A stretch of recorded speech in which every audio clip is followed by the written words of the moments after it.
अस्सलाम वालेकुम students, hope you are doing great. आज हम लोगों ने जो यूनिट पढ़ना है that is unit number 3, conditional logic. Conditional logic क्या है? बेसिकली कंडीशनल लॉजिक एक ऐसा लॉजिक है जो on the basis of conditions हम स्टेटमेंट्स को एग्जीक्यूट करता है। फॉर एग्ज़ाम्पल, अगर आप एवरीडे लाइफ की बात करें तो एवरीडे लाइफ के अंदर क्या है, आप अम्ब्रेला तभी कैरी करेंगे जब रेन हो रही होगी। इसी तरह से अगर आप सिग्नल्स की बात करें तो सिग्नल्स में जब जैसे ही आपको रेड सिग्नल मिलता है आप गाड़ी स्टॉप कर देते हैं। इसी तरह अगर गर्मी की शिद्दत बढ़ जाए तो फिर आप एसी ऑन कर लेते हैं।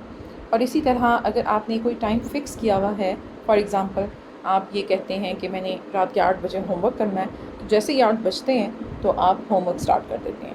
ये क्या है? ये बेसिकली कंडीशनल लॉजिक है, यानी आपने एक कंडीशन सेट की हुई है और जैसे ही वो कंडीशन फुलफ़िल होती है आप उसके अकॉर्डिंगली कोई ना कोई टास्क परफॉर्म करते हैं। अब नेचुरल लैंग्वेज के अंदर तो हम इसी तरह से बात करते हैं कि जैसे if it is raining take an umbrella, लेकिन अगर हम इसको कोडिंग में करें तो हमारे पास जो है वो कंडीशन क्या होगी, इज़ रेनिंग। ठीक है, अगर रेनिंग हो रही है तो फिर क्या होगा, फिर हमारे पास जो कर्ली ब्रैकेट में लिखा हुआ है कि टेक अम्ब्रेला, अम्ब्रेला उसी सूरत में ली जाएगी जब रेनिंग हो रही होगी। इसी तरह से if score is greater than 60 you pass, otherwise you fail. इसका मतलब क्या है कि अगर स्कोर की वैल्यू जो है वो 60 से ज़्यादा होगी तो पास लिखा हुआ आएगा, और अगर 60 से लेस होगी तो फेल हो जाएगा। तो इसको अगर हम कोडिंग में कन्वर्ट करें तो हमारे पास कंडीशन क्या है, स्कोर इज़ ग्रेटर दैन 60। ठीक है, और रिज़ल्ट क्या आएगा, पास, अगर ये जो वैल्यू है ये ट्रू है। In case of true result आपके पास ये आता है, और इन केस ऑफ फॉल्स यानी अगर स्कोर ग्रेटर दैन 60 नहीं है तो आपके पास जो रिज़ल्ट है वो फेल की फॉर्म में आता है। उसके बाद फिर डेफिनेशन आ जाती है। डेफिनेशन क्या है कंडीशनल लॉजिक की, कि executing certain task based on condition, यानी आप कंडीशन की बेसिस पे कुछ टास्क को एग्जीक्यूट करते हैं। अगर कंडीशन ट्रू है तो आप कोई ना कोई टास्क परफॉर्म करेंगे, ठीक है, और अगर कंडीशन फॉल्स है तो आप कोई अदर टास्क परफॉर्म करेंगे। तो इस तरह से, या फिर आप कोई टास्क हो सकता है स्किप करें। तो डिपेंड करता है कि आपने कोडिंग किस तरह से की हुई है या आपका जो टास्क है वो कैसा है और उसकी कंडीशन के अकॉर्डिंगली उसमें क्या करना है। उसके बाद आ जाता है control statements in C. Control statements in C क्या हैं?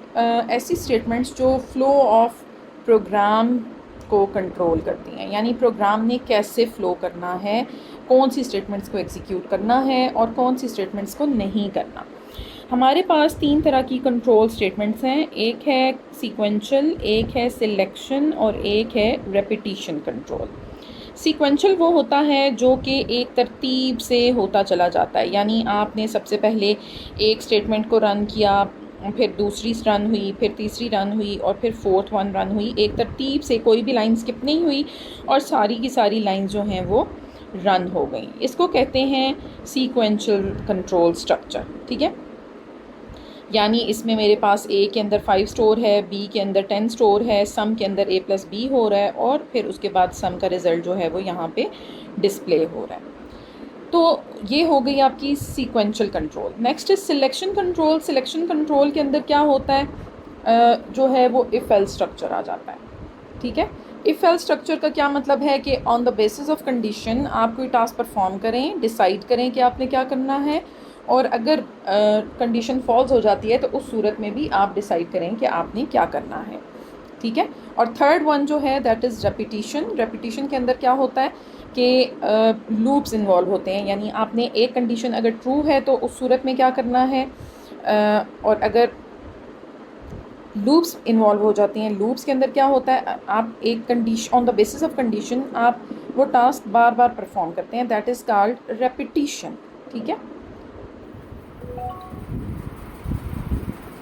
अच्छा जी, इफ़ स्टेटमेंट जो है वो कोड तब एग्जीक्यूट करेगी अगर कंडीशन ट्रू होगी और नहीं करेगी अगर कंडीशन ट्रू नहीं होगी। यानी कि अगर कंडीशन ट्रू होगी उस सूरत में सेट ऑफ स्टेटमेंट्स एग्जीक्यूट होगा, और अगर नहीं है तो उस सूरत में कुछ भी नहीं होगा, जस्ट एंड हो जाएगी। आपके जो प्रोग्राम की एग्जीक्यूशन है वो एंड हो जाएगी।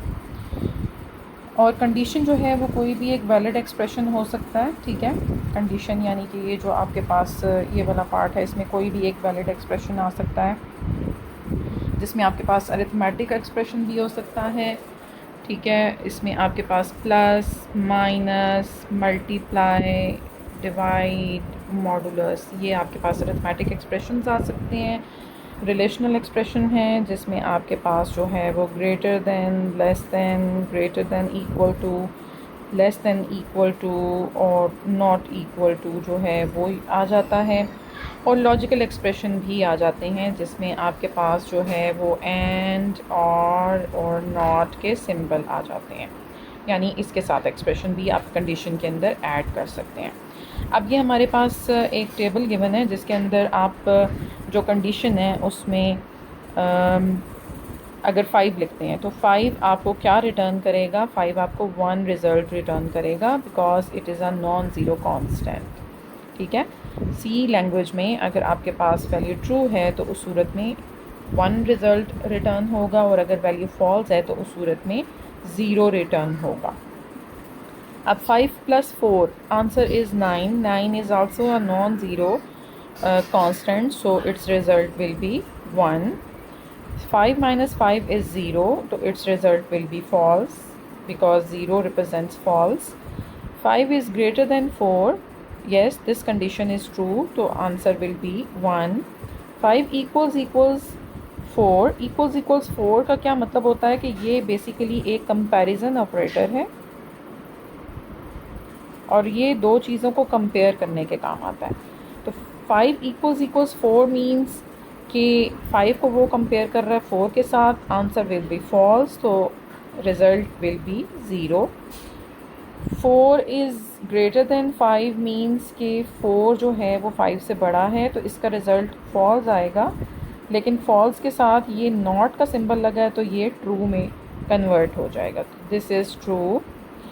5 is greater than 4, this is true, and 10 is less than 9, this is false।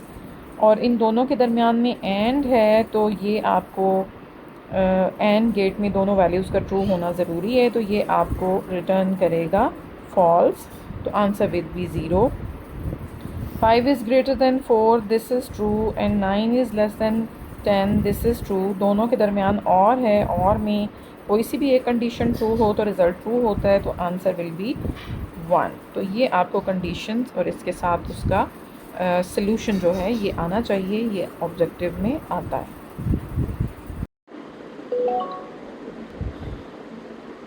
अच्छा जी, एक चीज़ जो नोट करने की है कि in C if can directly control only one statement, ठीक है।